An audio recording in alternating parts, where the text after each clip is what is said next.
Hey Bookworms, it's Jade from Bedtime Bookworm. Welcome back to my channel. This is the start of my week 6 vlog of 2017 for what I am currently reading. It is already Saturday of this week 6. I wrapped up my week 5 on Monday, so I haven't checked in all week, but I haven't been reading a whole lot, so I didn't really have that much to say. I don't know, these videos can be kind of long for what they are, so I'm trying to keep my check-ins short and sweet and only check in when I actually have something to tell you guys. I at least want to check in before the weekend and then after the weekend because I always do most of my reading for the week over the weekend. So I think check in Friday or Saturday and then check in on Monday to wrap up the week is kind of going to be the schedule that I'm shooting for, and then upload sometime between Monday and Wednesday. It's currently what I'm trying to do. This is still a new-ish video series. I've only been doing it for a month basically, so I'm always up for suggestions if you guys have feedback. I know this is kind of like a different type of video. I haven't seen very many booktubers do vlog style reading checkups, which is one of the reasons why I decided to try it, and now I'm going off course again. But just want to put this out there that when I was doing my Vlogmas video series for December, which some of you might have noticed I never finished, I just had so much footage and it was already February, so I decided not to continue putting those online because I didn't think anyone was really interested in them. I wasn't really interested in them at that point. So anyways, that's why I stopped uploading my Vlogmas videos, even though I did film, all the way through Christmas. But it was just taking up a lot of time and it was past time for Vlogmas. So I just stopped doing those. But my favorite part of doing those Vlogmas videos was really my reading checkup, so I can tell you what I was reading and what I was thinking of what I was reading. Since that was my favorite part of Vlogmas, I kind of decided to continue doing those updates. That's where this whole currently reading idea came from. But yeah, anyways, that's all besides the point. So when I wrapped up last week, I was almost done with The Demon King by Cinda Chima. I did finish it in the next day or so, and it was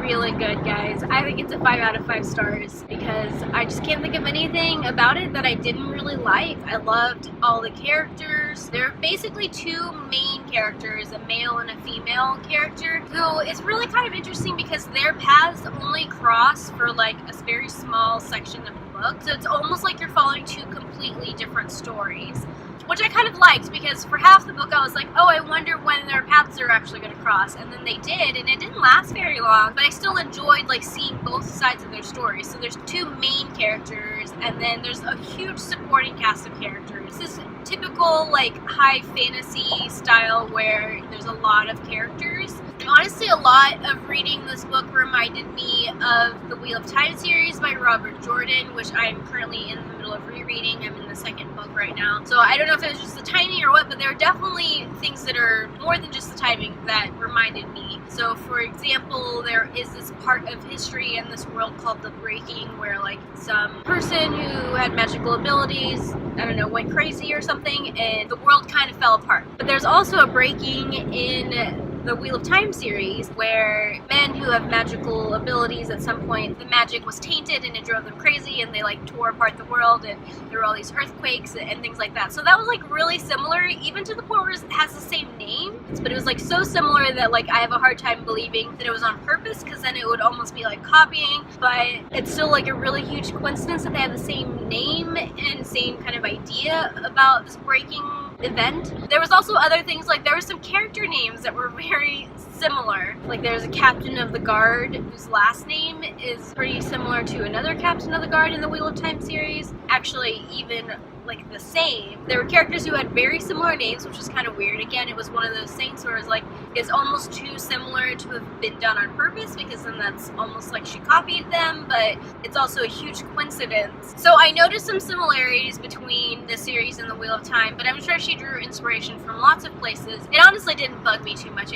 I really enjoy it. Like I said, I don't have anything bad to say about this book. I'm so excited to read the next one. It was so good. Cinda Chima was really good at like foreshadowing. She would mention things and I'd be like, oh, this is an important clue, or oh, there's something funny going on here. What is this all about? But I couldn't figure out what it was until it was actually like revealed later, and then I'd be like, oh yeah, I noticed that clue earlier, which I love doing. I love picking up on clues and then seeing how they all tie together later. That's always so fun. So I think she does a really good job at that. And then there was a big reveal at the end that was one of those things where I was like, I know there's something about this, but what is it? And it was revealed at the end, and I was just like, what?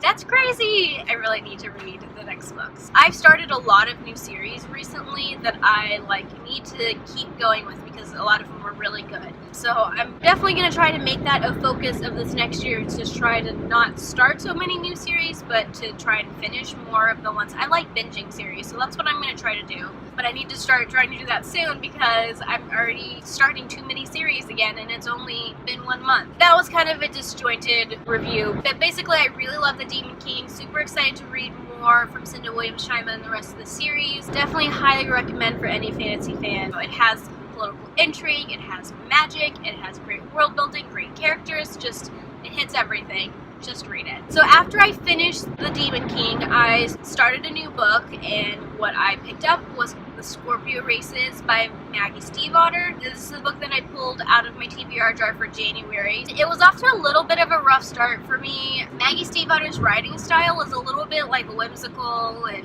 a little flowery for me, but I still usually like her books. It's just off to a little bit of a rough start. I'm having trouble connecting with the characters and stuff. It's interesting. It takes place, I think, in Ireland. Basically, I think it would fall into the magical realism category because I think the location is probably a real place, but then there's these magical horses. They're water horses, not like seahorses that live in the water, but they come from the water. They're magical and they can run on land. Apparently they kill people. They're really dangerous. That's all I got out of it so far. Still less than 100 pages in. I think maybe 75 pages in, but things are starting to pick up a little bit. I'm starting to understand the characters a little bit better, but it definitely was off to a little bit of a rough start, but I think it's going okay. I've also continued to listen to The Time Traveler's Wife on audio, and that is going well. I'm a little more than halfway through, and I have 4 more days before I have to finish it. Definitely a high priority until next Wednesday, which is when my book club is meeting, and I don't really have much to say about that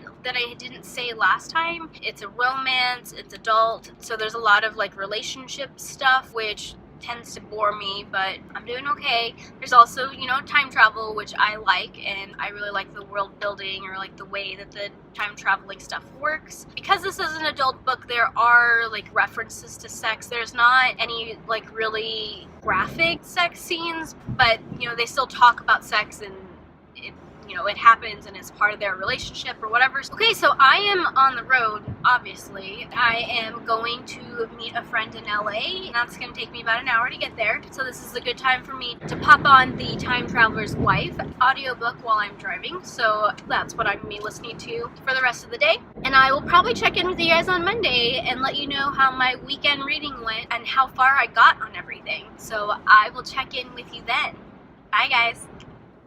Good morning, bookworms. It is Monday morning and it's time for me to wrap up this week's reading. Sadly, I haven't really read a whole lot since the last time I checked in with you. On Saturday, I was on my way to LA to visit a friend, and so I did listen to The Time Traveler's Wife for a little over 2 hours on Saturday while I was driving to and from LA. And it's going fine. It's definitely getting really relationship heavy for me, which it's a romance, so that's normal, or what it's supposed to be doing. I'm not loving it right now, but it's okay. It's still interesting. I still want to know what's going to happen. It's definitely a romance. So they have decided that this time traveling thing is a genetic condition, and some of you probably don't know, but I work in genetics, and so it always irks me when books try to bring in science but they don't do it well. I think this book probably did the genetics thing better than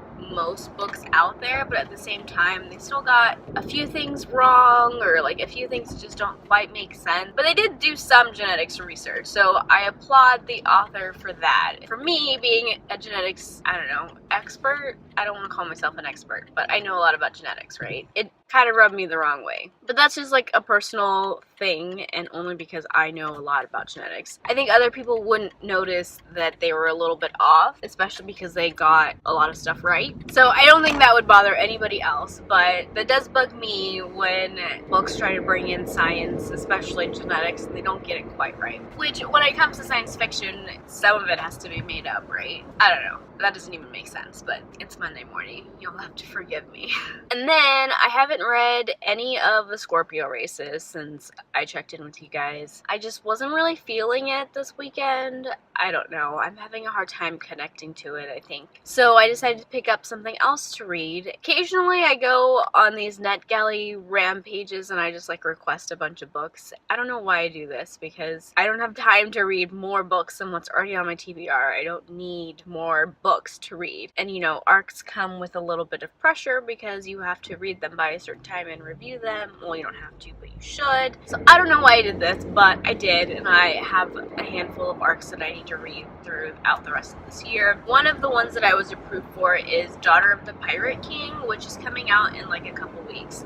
So because I just got approved for that and it's coming out so soon, I went ahead and picked that up for a little bit this weekend. And I'm not that far into it. I'm only maybe like 10%. So I'm still very much in the beginning of it, but the main character is already annoying me. She is one of those main characters who, I don't know, she's like really cocky and arrogant, and she's like good at everything. But she's only a 17-year-old girl, but she just has all these talents, and everyone should be afraid of her, right? Because she's just amazing. So she's one of those characters, and she's already getting on my nerves, even though it's only the very beginning of the book. I am definitely not ready to give up yet. I try to give more than 10% to a book before I give up. I'm gonna keep reading it, but I don't know, the other parts of the story, as far as like the plot or the world building, has got to be good to make up for this annoying main character. So we'll see how that goes, and I will definitely keep you guys updated on that. But yeah, I think that's it. I haven't done any more reading other than that. I don't know if I mentioned this, but I started watching the show Penny Dreadful from the very beginning, and it's really good right now. I just finished the first season. I like binged it over the weekend. It's really scary. I was not anticipating it to be as scary as it was, but it's pretty creepy. But it's really good. I hear that it kind of ends badly at the end. I think it's 3 seasons, so at the end of season 3, but